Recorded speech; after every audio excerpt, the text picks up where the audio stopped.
Capítulo 24.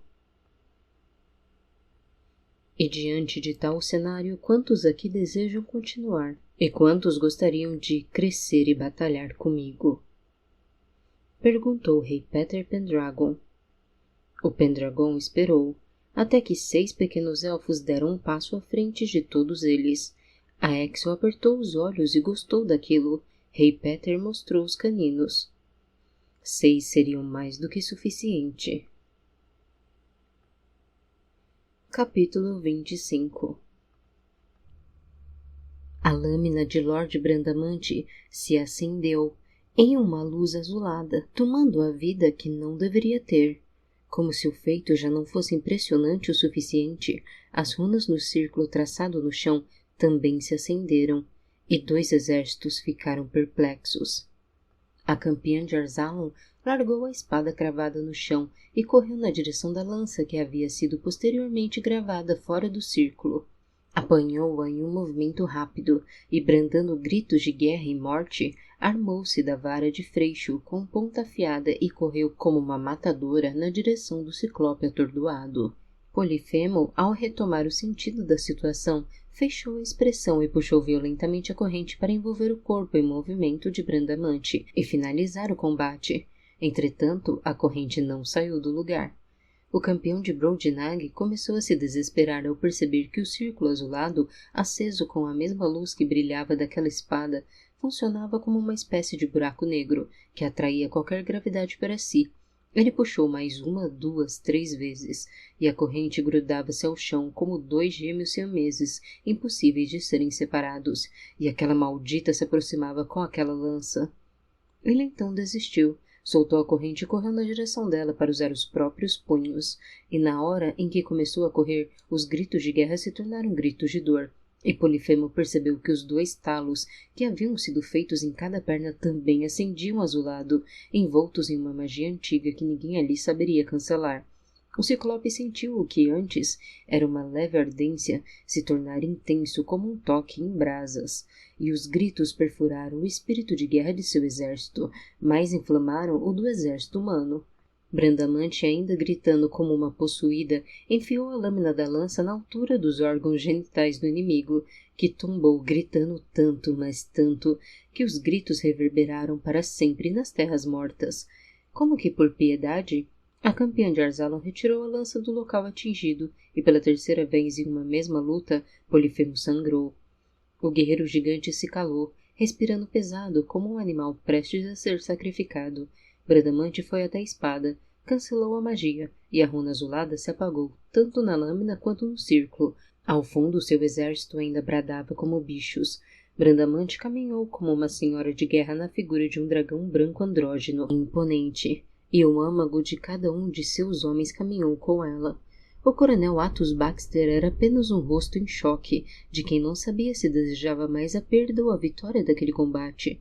Lord Brandamante parou à frente do guerreiro ajoelhado e ferido, que ainda que ajoelhado era bem maior do que ela, e então o elmo foi aberto, e como que para lembrar que a campeã de Arzalon era uma mulher, ela o retirou, revelando o rosto suado e o cabelo encharcado, ensopado e grudado ao crânio. A mão direita foi erguida fechada, e o exército de Arzalon se calou com o comando. A Lorde Vencedor ordenou que o bardo Hamelin se aproximasse. Tanto o coronel humano quanto o chefe de guerra gigante mantiveram uma certa distância do desfecho, mas suficiente para que tudo o que viria a seguir ser escutado. Pergunte a ele quem eu sou.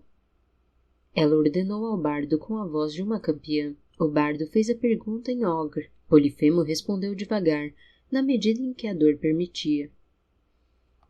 Ele disse, ninguém, minha lorde. Brandamante, com uma expressão demoníaca, foi até o Ciclope, subiu em uma de suas coxas e segurou-se em um dos chifres do elmo inimigo, com a mão esquerda. A mão direita agarrou o espinho, que seguia de adorno e cruzava o queixo perfurado de uma ponta a outra, e gritando como uma bruxa louca, em um momento de pura ira, em um súbito e violento movimento, ela o arrancou. Os 2 exércitos se mantiveram estupefatos com o gesto e com os gritos, e ainda assim descobriram que aquilo ainda não seria o pior. Eu sou o Lord Brandamante, capitã da guarda real e campeã de Arzalon. Repita isso, bardo. O bardo repetiu com a segurança de rosnados que exibiam o respeito na língua estrangeira, e então, quando o bardo terminou, Bradamante cravou o espinho no imenso olho gigante do inimigo. Aqueles gritos, sim, sem sombra de dúvida, provavelmente podem ser escutados até hoje nos ecos das terras mortas. Polifemo começou a tremer e ter espasmos, lutando contra dores que nem mesmo o gigante estava apto a suportar. Ele grunhia e respirava pesado, lutando para não berrar o suficiente para aceitar a derrota diante do inimigo. A dor que deveria estar sentindo com certeza era muito pior do que as formas mais criativas de tortura de humanos de Nova Éter, e ainda assim, o maldito grunhia e respirava pesado de forma a não dar o gosto do choro ao inimigo. A espada de 2 mãos de Bradamante foi mais uma vez desembainhada. Quem furou seu olho, Polifemo? Ela bradou como uma semideusa. O bardo arzalino bradou a tradução igualmente. O ciclope não respondeu, ainda dentre grunhidos de dor. Quem furou seu olho, Polifemo? Ela repetiu. O ciclope começou a emitir rosnados que representavam suas palavras devagar, e o bardo traduziu-as passo a passo. Quem? Bradamante trincou os dentes. Furou meu olho? E tremeu em estresse a mão que segurava a espada. Foi. Apertou os olhos e... Ninguém. Não houve receio nem titubeio. A espada de 2 mãos fez um arco tão poderoso que o gume atravessou mais da metade do pescoço protegido pelas peles grossas de animais. Quando a campeã retirou a lâmina, a cabeça tombou para a frente, ficando presa por metade da pele. E então ela aplicou um segundo golpe, e no terceiro o imenso crânio enfim rolou, separando-se do elmo. Seguindo a tradição de duelos de campeões, Bradamante foi até lá e apanhou pelos cabelos desengranhados a cabeça caída, erguendo-a em triunfo na direção do chefe militar Geirhord e do exército de Brodnag. Ao fundo, o exército humano de Arzalo rosnava como leões ou animais maiores que isso, e os soldados de Brodnag passaram a enxergar naquela mulher humana uma gigante.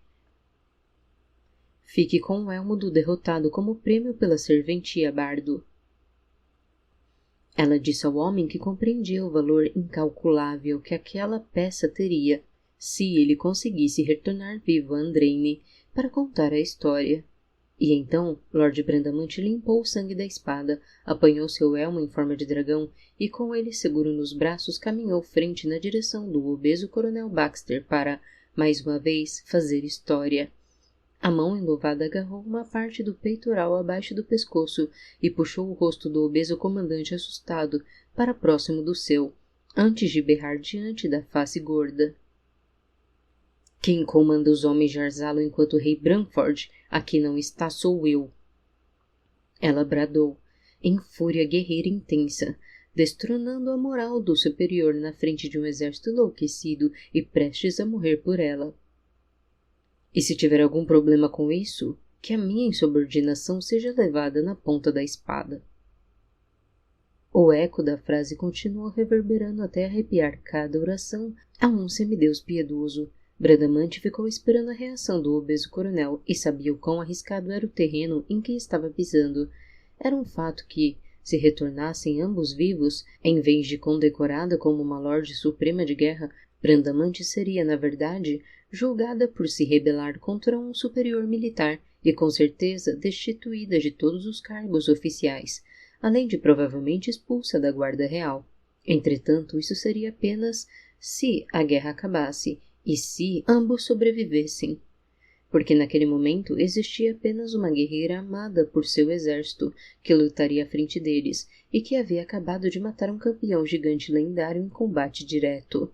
E foi por isso, e foi assim, que os olhos de Athos Baxter se abaixaram, e ele mordeu o lábio inferior em profunda ira, a mesma ira que procede o espírito de um homem encurralado. Bradamante, ao perceber a reação de submissão, caminhou na direção dos homens, para quem já era mito. Ao passar ao lado do coronel, contudo, escutou o questionamento dito, em uma inflexão de voz que lembrava um sussurro. Onde? Ele então parou e se virou para ver se seu desafio seria aceito. Observou em postura agressiva mais uma vez o desafeto e descobriu que não era um desafio. Onde você aprendeu magia antiga? Brandamante olhou o coronel de patente vazia com um olhar de desprezo que ele talvez merecesse, ou talvez não, e respondeu, despreocupada, antes de caminhar na direção de seus homens.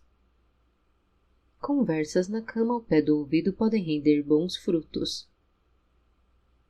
E foi dessa forma, foi assim que os bardos passaram a contar sobre o dia em que uma humana se tornou 3 vezes maior do que era, em que uma batalha entre 2 campeões ajudou a definir a história da maior das guerras, e que homens, antes temerosos, passaram a acreditar serem capazes de vencer seres com o triplo de seu tamanho.